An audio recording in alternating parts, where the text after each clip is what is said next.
Esto es Ecos de la Guerra Fría, el final de una era en Europa.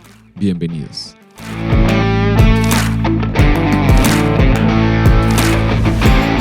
Hola, ¿cómo están? Bienvenidos a nuestro programa Ecos de la Guerra Fría.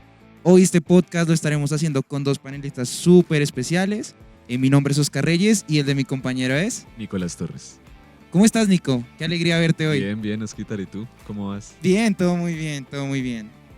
Creo que la Guerra Fría es un tema muy importante que hay que hablar donde hubieron diferentes cambios políticos y sociales, ¿no? Hoy estaremos enfocados básicamente en la década de los 80s hasta finales de la Guerra Fría.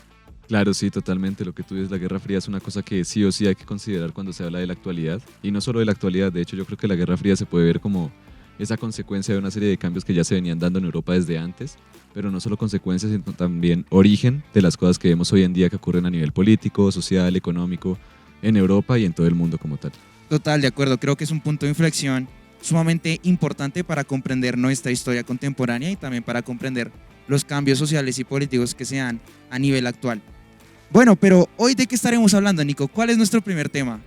Bueno, hoy vamos a estar enfocando principalmente, más allá de todo lo que es el conflicto, nos queremos enfocar en todo lo que fueron los cambios sociales que trajo y pues lo estaremos enfocando obviamente en todo como el escenario soviético del momento. Recordemos que pues en la Guerra Fría no existía como tal una federación rusa, sino que en la Guerra Fría lo que se evidenciaba era esta figura de la Unión Soviética, que pues había venido surgiendo desde la Revolución Rusa, que había aparecido y que pues para estas épocas había tomado ya una gran fuerza con líderes como lo fueron Lenin y sobre todo Stalin, que habían sido los que habían impulsado pues todo el proceso y el juego político que tenía la Unión Soviética en Europa y en el mundo. Claro que sí, y creo que un punto de inflexión que podemos hablar, digamos, y mencionar como tal, un cambio que se dio dentro de la URSS ya a finales de la Guerra Fría. Obviamente hay que entender este contexto donde ya se había vivido una guerra espacial, donde ya se había vivido, digamos, una lucha netamente ideológica, digamos, socioeconómica por parte de las dos superpotencias que hacen parte, digamos, de esta Guerra Fría, que es Estados Unidos y la Unión Soviética. Entonces nos vamos a enfocar primero en los cambios que se dio como tal en Europa Oriental, ¿no? Y vamos a mencionar la llegada de Mikhail Gorbachev. ¿Quién fue Gorbachev, Nico? Bueno, Gorbachev, digámoslo ya como es, fue el último líder como tal de la Unión Soviética, su último líder comunista ya como tal de toda esta figura política y administrativa que era pues la URSS. Y digamos que él tuvo muchas particularidades ya que pues él llegó en un momento en el que digamos la Unión Soviética no estaba digamos en sus mejores etapas, pero más allá de eso llegó a hacer una serie de cambios y cambios grandes con respecto a cómo se había manejado toda la política en el país y pues más que todo, más en el país, en la región, de la mano del Kremlin. ¿Por qué lo digo? Y es algo que vamos a ver a lo largo del podcast. Gorbachev va a venir impulsando en esta época una serie de reformas políticas y económicas que van a cambiar la forma como la Unión Soviética se entendía con sus aliados, se entendía con la región y se entendía en el mundo como tal. Claro, Nico, y lo que tú mencionas es totalmente cierto. De hecho, pues algo que hay que tener en cuenta es que Gorbachev tenía una iniciativa y creía básicamente en que la Unión Soviética era hora de que recibiera una reforma integral como tal en sus cambios políticos y sociales. Creo que en esta etapa la Unión Soviética se da como tal una democratización total del poder, donde hay cambios sociales sumamente importantes, ¿no? Y aquí inicia como tal la época que se conoce como la perestroika. Claro, sí, pero yo creo que también es importante un poquito antes de pasar a hablar pues de estas etapas y de estas reformas como tal, hablar un poquito de lo que venía antes, ¿no? O sea, obviamente nos vamos a enfocar en Gorbachev, pero ¿por qué se diferencia de los demás, de los que venían después, antes de él? Claro, creo que es importante, digamos, tener en cuenta unos antecedentes, obviamente, digamos, dados dentro de la Unión Soviética. Creo que, pues, básicamente, algo que destaca Gorbachev es que, pues, obviamente, llega muy joven al poder como tal, como líder, digamos, del Partido Comunista, llega a los 54 años, a diferencia, digamos, de el proceso que duró Stalin, el proceso que duró, digamos, los diferentes líderes que hacen parte de la Unión Soviética. No sé si nos quieras comentar un poco más de esos antecedentes, de por qué, digamos, Gorbachev llega con esa idea de realmente cambiar algo, digamos, dentro del panorama político de la Unión Soviética. Claro, sí, y aprovecho que mencionas también una figura como lo fue Stalin. Digamos, lo que voy a hacer es dar un poquito un contexto general de lo que venía antes de Gorbachev. Y pues lo que pasa con la Unión Soviética, sobre todo para esta etapa, es que, y tú sabes, lo que se concentra en este momento es en expandir su influencia, en expandir la idea del comunismo. Pero no lo hacen, digamos, de una forma tan libre con respecto a la región, sino que lo que hacen es expandirse para controlar, ¿sí? Entonces, digamos, toda la región, como por ejemplo países que hoy conocemos como Kazajistán, Mongolia, de pronto también Rumania y otros países de esta zona, lo que en ese momento vendría a ser la cortina de acero y otros países de la región, eh, se ven inmersos en todo este proceso de expansión de la Unión Soviética y en últimas la Unión Soviética termina por adherirlos como parte de su propia figura administrativa. ¿A qué me refiero como parte de su propia figura? Me refiero a que la Unión Soviética pasa a ser esa figura grande que termina controlando a estos estados, quitándoles parte de su autonomía, parte de su soberanía y todo esto con el único fin de meterlos e incluirlos dentro de su proceso de expansión comunista, por decirlo de algún modo. Sí, digamos que esta expansión ideológica se vio claramente inmersa en un contexto netamente geopolítico. Uno analiza Europa Oriental y creo que lo vamos a tocar, digamos, más adelante, de cómo cuando se da la disolución de la Unión Soviética, cuántos estados, digamos, se formaron a partir de ello. Y creo que esta expansión ideológica fue sumamente importante para comprender, digamos, cuáles eran los fines realmente de la Unión Soviética. Digamos que este control que tenía la Unión Soviética sobre el resto, como tal el Partido Comunista sobre el resto de países, si bien pues, se entiende desde la lógica de expandirse y de generar influencia, genera ciertas consecuencias que son lo que precisamente nos va a llevar a hablar de las reformas con Mikhail Gorbachev, y es que pues la falta y la pérdida de autonomía que tenían estos estados que llegaban a ser denominados pues otras repúblicas socialistas. Por ejemplo, en Ucrania teníamos la República Socialista de Ucrania.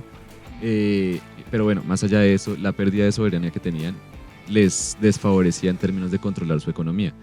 Y eso llegaba a verse, por ejemplo, reflejado en crisis económicas en diferentes de estos estados comunistas, que pues en últimas como parte de un solo cuerpo que venía siendo la Unión Soviética, también terminan afectando la economía de la Unión Soviética. Exacto, y creo que eso también le jugó en contra como tal a la Unión Soviética, ¿no?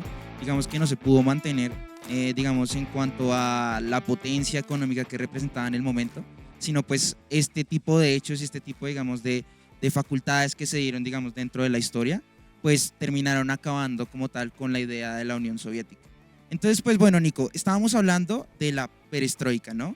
Y básicamente la perestroika fue una idea como tal de Gorbachev, en el cual buscaba liberalizar la economía, ¿no? Como abrirse al mercado, a un mercado que ya estaba inmerso, digamos, en el capitalismo propuesto por Estados Unidos. ¿Qué cambios se dieron, digamos, en la Unión Soviética durante esta época propuesta, digamos, por Gorbachev? Claro, como tú lo dices, la perestroika viene a significar en nuestro idioma reforma, y fue precisamente eso, una reforma grande de la economía soviética hasta el momento. Como tú lo mencionabas, hasta el momento la economía rusa había sido muy cerrada a la internacionalización y a la globalización de la época, y eso le había impedido, por ejemplo, verse beneficiado del crecimiento económico de otros estados. Obviamente se entiende en el contexto del conflicto con Estados Unidos, pero pues digamos que en últimas fue poco favorecedor para el crecimiento de Rusia y pues de estos estados como tal. ¿Qué pasa con la perestroika? ¿Qué cambios vienen a verse? Y es principalmente lo que te decía.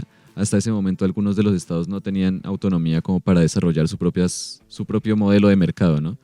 Un ejemplo claro yo creo que lo podemos ver en Checoslovaquia, en donde comienzan a gestarse un montón o con fuerza algunos movimientos sociales y manifestaciones sociales en contra de pues, el movimiento pro-comunista, pro-ruso. Precisamente por esto, porque en Checoslovaquia no tenían la capacidad para desarrollar su propia economía y como los lineamientos a los que tenían que vincularse, que eran los que les imponía la Unión Soviética, los tenían hundidos en una crisis económica. Entonces la perestroika lo que viene a solucionar principalmente es esto, es dejar a un lado un poquito la represión económica que se tenía sobre estas repúblicas soviéticas para darles un poco más de autonomía y de capacidad con base a sus propios recursos y pues sus propias capacidades de desarrollar su propio mercado y pues ver cómo les va conveniendo más su crecimiento o cómo les va conveniendo más sus relaciones económicas con otros estados. Sí, claro, total, de acuerdo. Y siento que también es como una decisión que se hace pues a partir, digamos, del contexto, del statu quo, digamos, del momento, que era donde ya la Unión Soviética no tenía una influencia tan clara dentro del mercado, a diferencia, digamos, de Estados Unidos, que estaba teniendo una expansión sumamente mucho más alta, mucho más amplia, y incluso en Europa Occidental se nota esto, ¿no? Todos, digamos, los países que hacen parte de Europa Occidental, como Reino Unido, como Italia, como Francia, empezaron a tener mucha más influencia dentro del mercado, un mercado netamente capitalizado, digamos, por las grandes empresas, por las grandes marcas que se empiezan a dar, digamos, dentro del momento, y eso cambia totalmente, digamos, el contexto que vivía Europa del momento, ¿cierto? Digamos que ese cambio y esas diferencias también se pueden ver un poquito reflejadas sin irnos a diferentes estados dentro de Alemania, que pues para el momento estaba dividida en la sección pues occidental y la parte de Alemania oriental. Ahí dentro de ese mismo país, que pues en ese momento eran dos, se puede ver muy claro cuál era la diferencia económica y el nivel de vida entre ambas partes. Sí, claro, total. Pero ahí no acaba la cosa, Nico. Básicamente, digamos que la perestroika fue simplemente un hecho importante, pero también hay, digamos, unos cambios como tal en cuanto a la gestión política y social y cultural que se dan dentro de la Unión Soviética, y esto se denominó como la Glasnost, ¿no? Entonces, ¿qué fue la Glasnost? La glasnost, nuevamente hago referencia a lo que significa en español, viene a significar apertura. Y digamos que esto ya no está enmarcado en un entorno económico netamente, sino que ya se abre un poco más a todo lo que viene a ser lo político, la política de la Unión Soviética. Y es esta apertura de pues, la soberanía hacia los estados, también el cómo manejaba la Unión Soviética pues, la política con sus repúblicas y sus estados satélite que tenía a lo largo de la región. Y pues también va un poquito enfocado a esa idea de darles más soberanía, brindarles como más libertad sobre sus propias decisiones y también un poco más de las relaciones con Occidente, de decir, bueno, de pronto no estamos en la mejor de las posiciones, de pronto, digamos, ya este modelo realista que habíamos manejado hasta el momento de simplemente cerrarnos al mundo y crecer en defensa no nos ha servido tanto, pues lo que hacen con esto es voltearse un poquito más a un modelo liberal, una liberalización de todo lo que es la política, la economía, las relaciones internacionales como tal, y abrirse un poquito más al mundo, no solo soviético, sino también al mundo en general, contando también los occidentales. Claro, no, y creo que básicamente esta ideología empieza a concentrarse, digamos que se acaba con ese marxismo-leninismo, digamos, que había tomado en cuenta la Unión Soviética durante la época, que era una política, como tú lo mencionas, netamente realista, digamos, muy fuerte, muy dura, y es reemplazada básicamente por un pluralismo ideológico y una libre, digamos, investigación intelectual. Entonces empiezan a dar, digamos, este tipo de medidas dentro de la política interna de la Unión Soviética, como la libertad de expresión, como cosas tan sencillas como permitirle a los nacionales viajes a países occidentales, sea como una democratización del poder, digamos que surgen las primeras elecciones dentro del Partido Comunista, entonces creo que es un hecho sumamente importante donde se da ese cambio como tal de la Unión Soviética ya terminando la Guerra Fría, y también se da como una legalización de partidos de oposición al Partido Comunista. Entonces siento que este tipo, digamos, de ocasiones, efectos que se dan a partir, digamos, de esta política que promueve como tal Gorbachev, pues trae en sí, digamos, una nueva doctrina mucho más democratizada, una Unión Soviética, digamos, mucho más modernizada y actualizada al panorama actual que se estaba viviendo dentro del momento. Y digamos que a pesar de estas medidas, no se logró, digamos, lo que Gorbachev quería, que era mantener de alguna manera viva la Unión Soviética. Entonces, en 1991 se da la disolución de la Unión Soviética. Esta disolución, digamos que se divide en varios estados, 15 estados incluyendo Rusia, donde estaba Estonia, Letonia, Lituania, Bielorrusia, Moldavia, Ucrania, Georgia, Armenia y todos los Ayán, literal, o sea, Azerbaiyán, Uzbekistán, Kazajistán, Turkmenistán, Tayikistán, Kirguistán. ¿Qué nos puedes decir, Nico, digamos, de esta disolución? ¿Qué efectos generó, digamos, dentro del panorama internacional? Enfocándolo netamente, digamos, en Europa, ¿no? Que estamos haciendo un claro enfoque de cómo estos efectos, digamos, del final de la Guerra Fría causó, digamos, un boom ideológico en Europa occidental como tal.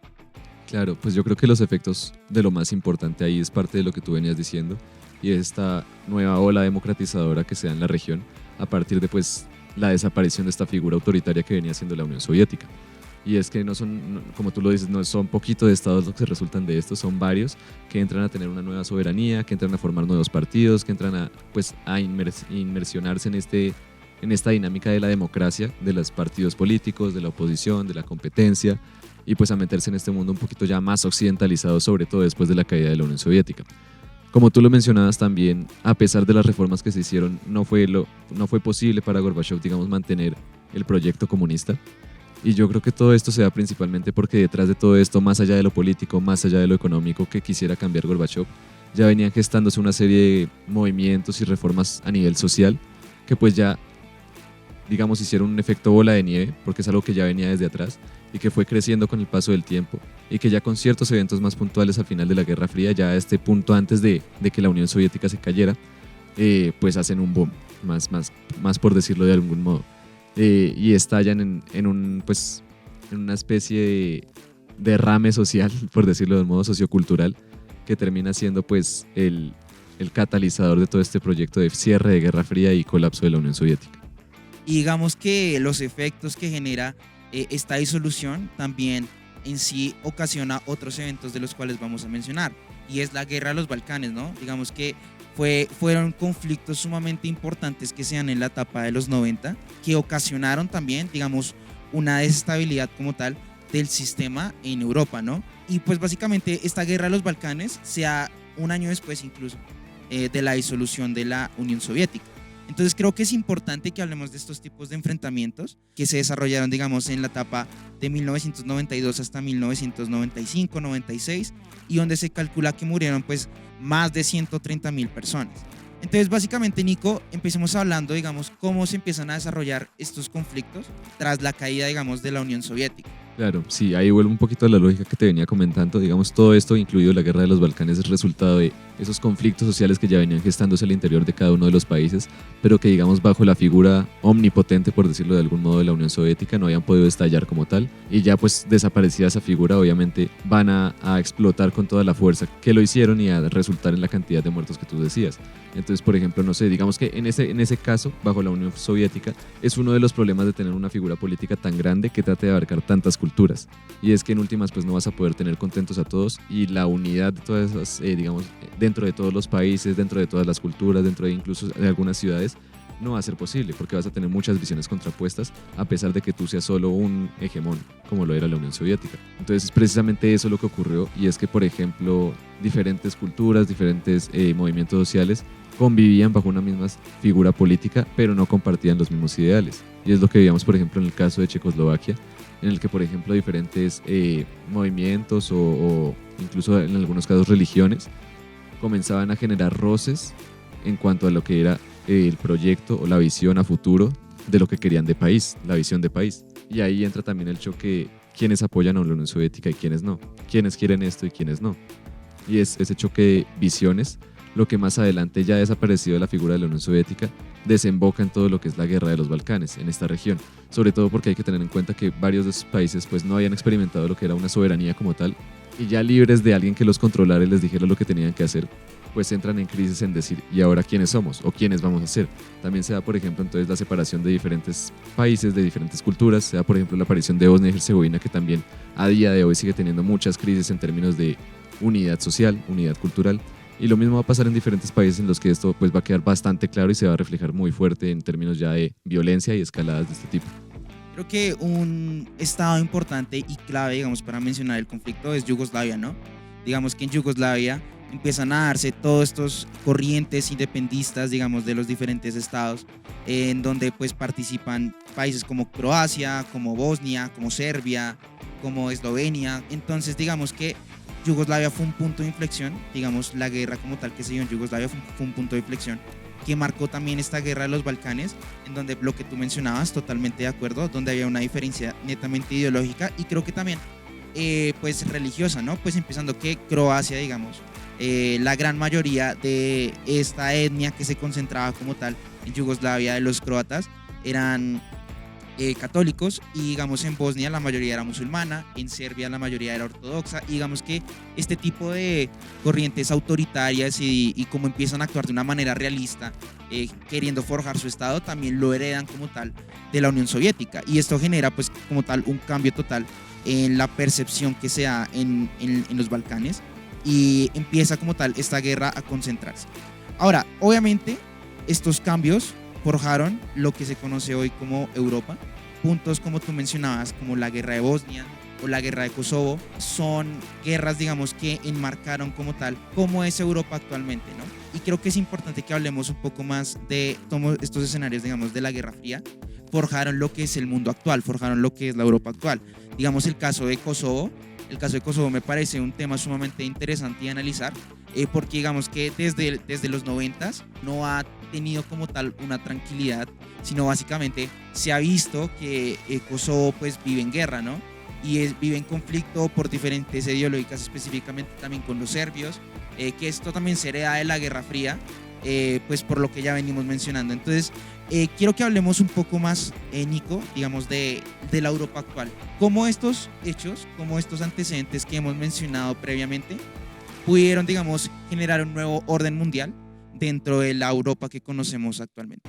Claro, digamos que muchas cosas realmente resultan de lo que fue la Guerra Fría, sobre todo estas últimas etapas, y ya volviendo a vincularlo con lo que fue Mikhail Gorbachev como tal, y lo que decíamos es precisamente que Mikhail Gorbachev lo que hizo fue abrir más a la Unión Soviética, dar ese enfoque de liberalización al país y pues a la región como tal, y eso ayudó mucho en términos, por ejemplo, del surgimiento de nuevas instituciones, de nuevas organizaciones, de una unidad ya más del lado del institucionalismo en Europa como tal. Algo que, digamos, por parte de Occidente ya se venía realizando, sobre todo con, por ejemplo, la Unión Europea o figuras de este tipo, ya va a ser algo que también va a empezar a involucrar a países de Europa Oriental. Otra cosa también muy importante también de la mano del surgimiento de este tipo de instituciones y de visiones, también yo creo que tuvo mucho efecto, digamos, el final de la Guerra Fría y la desaparición de la Unión Soviética en lo que es hoy la Unión, pues, la Organización de Naciones Unidas. Porque pues la ONU hasta el momento era una cosa aparte, digamos, de ese momento, de ese mundo. Pero Rusia hoy, y a partir de que cae la Unión Soviética, hereda ese puesto de pues, miembro permanente en el Consejo de Seguridad. Y yo creo que es muy importante tener esto en cuenta porque también a raíz de los conflictos, o sea, vinculándolo con la aparición de la ONU y a raíz de los conflictos que tú mencionabas en los Balcanes, como en Kosovo y todo ese tipo de cosas, digamos que la Guerra Fría hace una transición también a un mundo en el que se le da mucha más visión a lo que son los derechos humanos, las libertades individuales, la paz y pues sobre todo también la cooperación internacional. Yo creo que estos últimos años de la Guerra Fría precisamente sirven para eso, para transitar a ese nuevo mundo de principios. Sí, no, total. Y digamos que también sean estas organizaciones que buscan regular de alguna manera el conflicto y cómo sea, digamos, la estabilidad dentro del sistema internacional, como digamos es el papel que juega fundamental, que es la OTAN. Me parece que la OTAN pues obviamente se mete, digamos, dentro del conflicto de Bosnia y esto pues claramente es un hecho sumamente importante que permite ver lo que tú mencionas, que es como esa visión institucionalista y digamos de globalista como tal, empieza a darse ya dentro del panorama internacional. Ahora, Nico, por último, ya para despedirnos y demás, creo que es importante que hablemos del impacto sociocultural que tuvo, digamos, en la sociedad europea, todos estos cambios que se dieron a finales de la Guerra Fría. Digamos, un hecho sumamente importante que me gusta mucho mencionarlo es el tema de la música. Digamos que siempre el arte y la cultura han sido una forma de expresión para que cada una de las personas, digamos, pueda decir lo que siente, pueda decir lo que parezca y en cierta manera también se usa con un objetivo netamente político. Y digamos que se puede evidenciar con el rock político, ¿sí? Bandas como U2, que digamos, o The Clash, digamos, que jugaron un papel fundamental en esto de generar una crítica al respecto. Siento que también el tema, digamos, de el cine y el arte, donde el cine europeo pues produjo películas influyentes como Goodbye Lenin. Claro, sí. Precisamente lo que tú dices, yo también creo que si uno quiere entender a fondo la realidad política, cultural y social de un momento o un país, es necesario sí o sí voltear a mirar lo que es movimientos musicales, culturales, el cine, porque es otra forma de manifestar lo que piensa la gente al respecto y lo que es una etapa. Hablando también de grupos musicales, como tú lo dices, hay un grupo también que surge en el marco de toda la Guerra Fría que se llama The Scorpions. Y yo creo que una canción que es Wind of Change precisamente nos habla justamente de lo que es el cambio de visión y cambio ideológico que se viene gestando en estas últimas etapas de la Guerra Fría hacia pues el nuevo orden mundial, por decirlo de un modo, o a la apertura de lo que es el sistema internacional. Sí, y creo que esto es sumamente fundamental porque permite evidenciar de que la política no solo es simplemente diplomacia o toma de decisiones, sino también se ve ejemplificado en lo que venimos mencionando, que es el cine, la cultura, la música y demás. Siendo no más, Nico, ¿qué te llevas del programa de lo que aprendimos hoy? Bueno, me llevo muchas cosas. Primero, la necesidad de darles nuevas aproximaciones a los hechos históricos, entender que no es solo lo que pues, ocurre a partir de las figuras principales como lo son líderes políticos o este tipo de cosas, sino también que se deben analizar y se pueden entender a partir de otros escenarios como por ejemplo los escenarios sociales, los escenarios musicales, escenarios culturales de este tipo. Y segundo, también entender pues, el impacto y la importancia que tuvo la Guerra Fría para lo que es el mundo actual. Creo que eso es sumamente valioso y espero que les haya gustado mucho el programa. Nos veremos en un próximo capítulo y recuerden de que esto es Ecos de la Guerra Fría.